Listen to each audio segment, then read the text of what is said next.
Assalamualaikum warahmatullahi wabarakatuh. Teman-teman semuanya yang berada di manapun, berjumpa dengan saya. Perkenalkan, nama saya Sujadi dari Desa Ori, RT 0501, Kecamatan Karasan, Kabupaten Kebumen. Pemeliharaan kami, teman-teman, itu sama sekali tidak melalui pendidikan khusus atau pengalaman khusus. Itu kami tadi sampaikan di depan, banyak sekali kendala karena memang kami langsung begitu saya melihat ada rekan membudidayakan kepiting, saya langsung ikut. Begitu bok jadi, saya kasih bibit kepiting, saya kasih makan sebanyak-banyaknya, nggak pernah disipon dan sebagainya. Itulah antara lain yang menimbulkan banyak kematian. Sambil berjalannya waktu, itu kami pelajari, bahkan air kami masukkan ke lab, kekurangan kelebihan kandungan air kita pelajari, salinitas kita pelajari, dan sebagainya. Pada akhirnya sampai dengan hari ini boleh dikatakan tingkat kematian dan sebagainya itu sudah wajar. Tapi saya pesan teman-teman sekalian, dalam hal budidaya kepiting itu memang kepiting itu kelihatannya kalau di alam itu bandel, tahan mati dan bisa berada di lumpur dan sebagainya.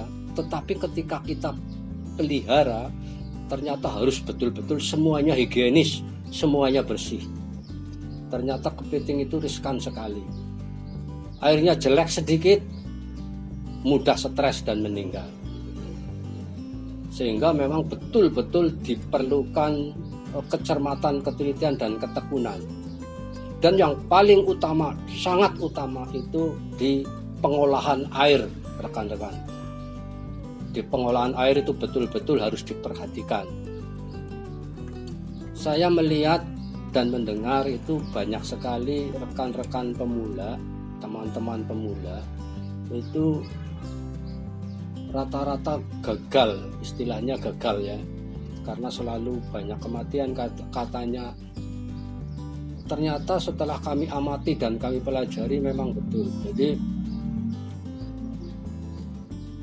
kunci utamanya itu memang tadi kami sampaikan di pengolahan air.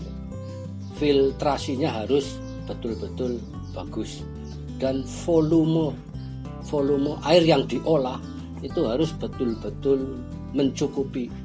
Jadi kalau di YouTube mohon maaf, di YouTube saya lihat itu tandon airnya cukup dengan ember-ember atau dengan bak-bak kecil. Itu menurut saya itu sangat tidak sempurna. Jadi lebih baik itu pakai tandon kolam yang besar sehingga perputaran airnya cukup mumpuni. Itu insya Allah jika bisa mempertahankan air selalu jernih, tidak pernah berbusa, dengan standar salinitas, kemudian suhu, TDS, pH dan sebagainya standar, itu insya Allah kematian bisa diatasi. Itu secara ringkas hasil pengamatan kami selama 2 tahun ini memang begitu. Dan sampai hari ini pun kami masih penyempurnaan terus. Itu insya Allah bagi pemula itu tidak trauma dengan selalu ada kematian dan sebagainya. Teman-teman semuanya, itu beberapa secara singkat tadi yang saya sampaikan. Kemudian untuk karena banyaknya teman-teman yang selalu tanya ke kami,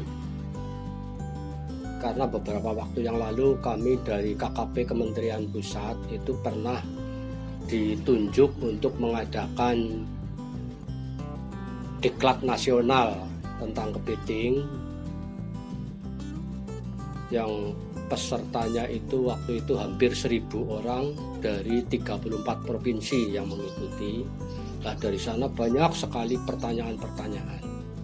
Kemudian kami akhir-akhir ini mencoba menyeriuskan diri tentang pembudidayaan kepiting ini, membuat kelompok kami akhir-akhir ini kami membuat kelompok khusus mengenai budidaya kepiting yang kami beri nama itu Orkistan Crab. Orkistan Crab supaya kelihatan mentereng, tapi sebetulnya Orkistan Crab itu adalah kepanjangan dari Ori Kikis Wetan, karena domisili kami di desa Ori di dekat sawah, sehingga kami berikan nama Orkistan Crab. Nah, teman-teman, Orkistan Crab ini nanti ke depan akan membahas tentang perkepitingan, khususnya budidaya kepiting rumahan, khusus juga ditujukan utamanya kepada para pemula, karena tentang kepiting itu memang sekarang lagi ngetren sekali, sudah banyak sekali seniornya, banyak sekali yang besar-besar dengan sistem apartemen-apartemen yang begitu mewah, begitu bagus. Nah, justru kami mencoba budidaya kepiting rumahan berangkat dari semuanya barang bekas, teman-teman. Kami membuat rak susun seperti rak susun yang bagus-bagus di YouTube itu. Tapi kami membuat raknya dari bahan bekas, yaitu antara lain konstruksinya dari kayu. Kemudian boxnya kami menggunakan box bekas yang 10 literan, 20 literan, atau jerigen 30 literan. Tergantung nanti besarnya kepiting yang akan kita budidaya sampai berapa gram. Itu ditentukan juga oleh tempatnya memadai untuk sekian gram dan sebagainya. Nah, kami membuat wadah paguyuban atau kelompok yang namanya Orkistan Crab. Nah, nanti selanjutnya rekan-rekan di Orkistan Crab itu kami akan mencoba berdasarkan pengalaman dan pengamatan kami menguraikan tentang bagaimana tata cara membuat raknya, bagaimana cara mengolah airnya, bagaimana cara memberikan pakan, bagaimana cara mensipon, dan banyak sekali. Insya Allah nanti jika teman-teman ke depan selalu mengikuti Orkistan Crab, insya Allah teman-teman akan mendapatkan pengetahuan secara lengkap.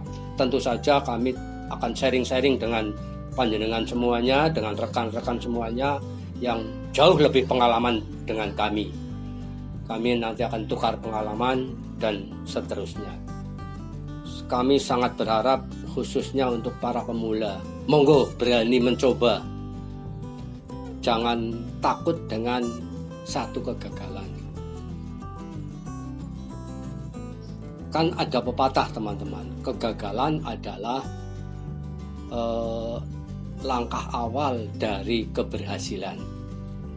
Hanya yang kita perlukan memang kecermatan, ketekunan, dan keseriusan dalam berusaha, apapun usaha itu. Jika kita ulet, tekun, tidak mudah putus asa, insya Allah satu saat akan menemukan keberhasilan. Demikian juga harapan kami, khususnya kelompok kami, juga umumnya kepada rekan-rekan, teman-teman yang ingin mencoba nanti juga semoga akan mendapatkan keberhasilan. Itu saja sebagai awal perkenalan kami tentang budidaya kepiting rumahan model rumah susun, model bertingkat, model rak bersusun, atau istilah kerennya itu model apartemen sederhana. Jika rekan-rekan ingin lebih mendalami, monggo ikuti episode kami selanjutnya. Demikian, wabillahi taufiq wal hidayah. Assalamualaikum warahmatullahi wabarakatuh.